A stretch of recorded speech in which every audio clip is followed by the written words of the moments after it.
History के UGC net history के important question की प्रैक्टिस करेंगे कुछ। देखते हैं, देखो पहला क्वेश्चन क्या है, किताब उल हिंद के लेखक कौन थे? Who was the author of किताब उल हिंद? बहुत इजी क्वेश्चन है, सबको पता होगा। ऑप्शन ए इसका करेक्ट आंसर हो जाएगा अल बरूनी। अल बरूनी ने लिखी थी किताब उल हिंद। इस बुक के और नाम है जिसको तहकीक हिंद भी बोला जाता है, और ये महमूद गजनवी के साथ इंडिया आया था। नेक्स्ट क्वेश्चन है, असहयोग आंदोलन को किस घटना के कारण वापस लिया गया था? The non cooperation movement was withdraw due to which incident? Mahatma Gandhi ने जो चलाया था 1920 में नॉन कॉपरेशन मूवमेंट, कौन से इंसिडेंट हुआ था जिसके बाद उन्होंने इसको कैंसिल कर दिया था? तो उसका ऑप्शन आंसर हो जाएगा चोरा चोरी कांड। चोरा चोरी इंसिडेंट जब हुआ था तो उन्होंने विड्रॉ कर लिया था।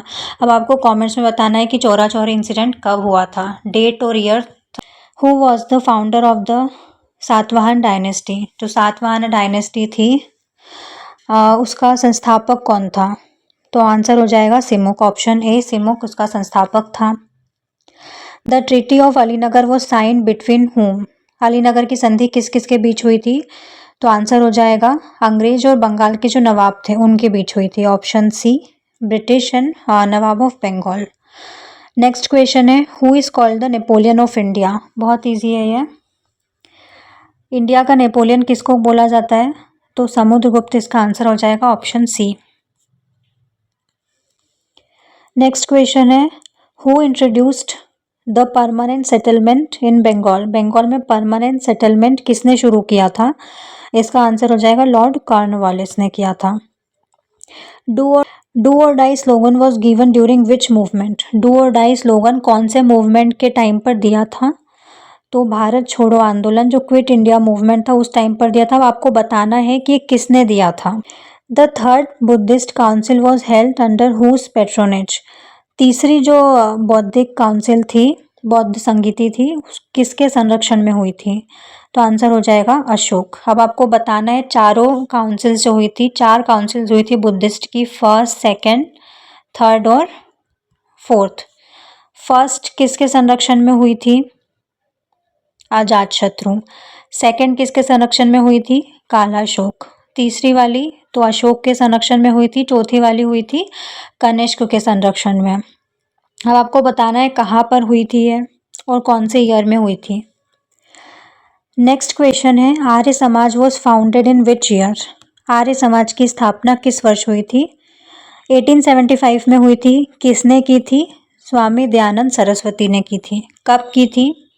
तो 1875 में। नेक्स्ट क्वेश्चन है, what was the capital of the Vijayanagara empire? Vijayanagara empire का कैपिटल क्या है? आंसर हो जाएगा हम्पी। फाउंडर कौन था विजयनगर एम्पायर का? तो हरिहर बुक्का। अभी हमने जिन क्वेश्चंस की प्रैक्टिस की वो तो बहुत ईजी थे। अब हम कुछ और क्वेश्चंस देखते हैं। Who among the following rulers issued the हिरण्यगर्भा type of land grand mentioned in early medieval inscriptions? निम्नलिखित ऑप्शन जो दिए हुए हैं चारों, इनमें से किस शासक ने, कौन सा रूलर था जिसने हिरण्यगर्भ प्रकार के भूमि अनुदान जारी किए थे जो प्रारंभिक मध्यकालीन अभिलेखों में उल्लिखित है? आंसर हो जाएगा दंती दुर्ग। अब आपको बताना है दंती दुर्ग कौन सी डायनेस्टी का रूलर था। The concept of segmentary state was proposed by which historian to explain Chola polity?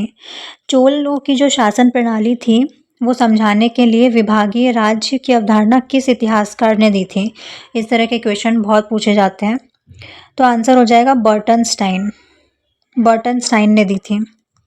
Next question है, which of the following text is considered as the first Indian historical biography? कौन से text को, कौन से ग्रंथ को भारत की पहली ऐतिहासिक जीवनी माना जाता है? आंसर हो जाएगा हर्षचरित। हर्षचरित को किसने लिखा था? बाणभट्ट ने। The term iqta in the Delhi Saltanat period refer to? Delhi सल्तनत काल में इक्ता शब्द का अर्थ क्या था? तो आंसर हो जाएगा ये assignment of land revenue to nobles था। अधिकारियों को दी गई भूमि राजस्व की नियुक्ति थी ये। किसने इंट्रोड्यूस किया था इक्ता सिस्टम? इल्तुतमिश ने।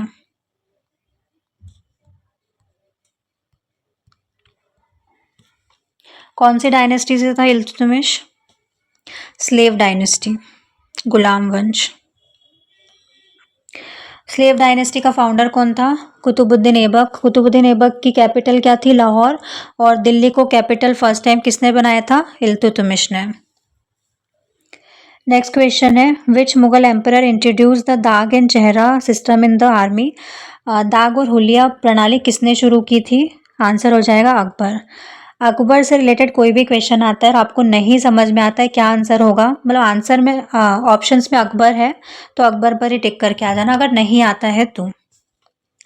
According to the Cambridge School historians, in the 1857 revolt was primarily, Cambridge school के इतिहासकारों के अनुसार 1857 का जो विद्रोह था वो मुख्यतः क्या था? आंसर हो जाएगा इसका ऑप्शन सी, कुलीन वर्ग का हित संघर्ष। नेक्स्ट क्वेश्चन है, इन विच कांग्रेस सेशन, कांग्रेस के किस सेशन में वॉज द पूर्ण स्वराज, कांग्रेस के किस सेशन में पूर्ण स्वराज रिजोल्यूशन पास हुआ था? आंसर हो जाएगा लाहौर 1929 में।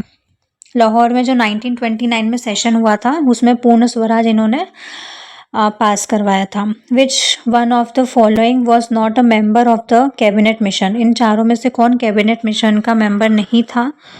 तो आंसर हो जाएगा इसका लॉर्ड वेवेल। लॉर्ड वेवेल नहीं थे। बाकी एवी अलेक्जेंडर, स्टेफोर्ड क्रिप्स और पैथिक लॉरेंस तीनों इसके मेंबर थे।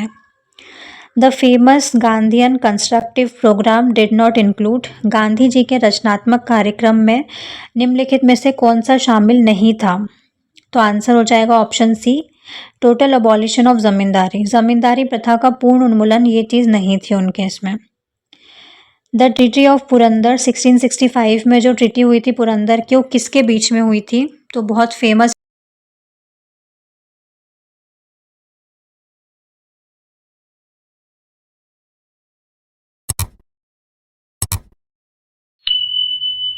अब अगर एग्ज़ाम टाइम पर आपको मोस्ट इम्पॉर्टेंट टॉपिक्स पढ़ना है तो ये लेफ़्ट साइड वाले वीडियो पर क्लिक करके देख सकते हो कौन से इम्पॉर्टेंट टॉपिक्स है हिस्ट्री के। और अगर आपने सब कुछ पढ़ लिया है और अब फिर भी आपके कुछ क्वेश्चंस गलत हो जाते हैं तो ये राइट वाले वीडियो पर जाकर क्लिक कर सकते हो। इसमें तुक्का लगाने की बहुत सारी साइंटिफिक ट्रिक्स बताई गई है।